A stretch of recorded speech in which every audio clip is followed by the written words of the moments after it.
বাক্সমুল উত্তর এবং মধ্যমপাড়ার শেষ সীমানা এখানেই দেখাচ্ছিলাম। আলী আকবর চেয়ারম্যানের বাড়ির পাশেই যে এবং ইঞ্জিনিয়ার মাহবুল ভাইয়ের বাড়ির সামনেটা যাচ্ছিলাম। এদিকে সব কিন্তু ডুবে গেছে ভাই, মানুষ থাকতে পারতেছে না, থাকবে না ঠিক আছে, কিন্তু কিছু মানুষ হয়তো আটকে আছে। আমরা খোঁজখবর নিচ্ছি, আর যারা বিল্ডিংয়ে আছে দুইতলাতে তারা কেউ যাইতে চায় না।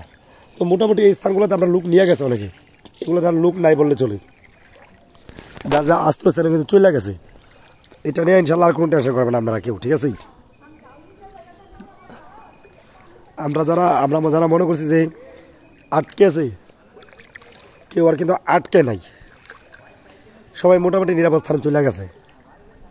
তো প্রবাসীরা যারা আসলে অনেকে বলছিলেন অনেকের পরিবার আটকে আছে, কেউ আটকে নেই, সবাই কিন্তু চলে গেছে যার যে জায়গা। এখন আমি আসছি ইঞ্জিনিয়ার মাহবুব ভাইয়ের বাড়ির সামনেই। ওই সাইডটা আমার হচ্ছে আমাদের আলী আকবর বাড়ির সামনে, আলী আকবর সাহেবের। সব মিলে দিলিয়া পানির যে বন্যার যে বেহাল দশাটা, ঠিক আছে, দেখাইতেছে আপনাদেরকে। দেখুন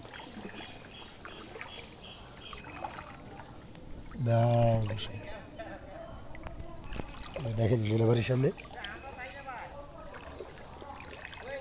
ইঞ্জিনিয়ার বাড়ির সামনে আসলাম আমরা, আলী আকবর সাহেবের বাড়ির সামনে। আর এখন মোবাইল বন্ধ করতে হবে, আবার গলা সমান পানি।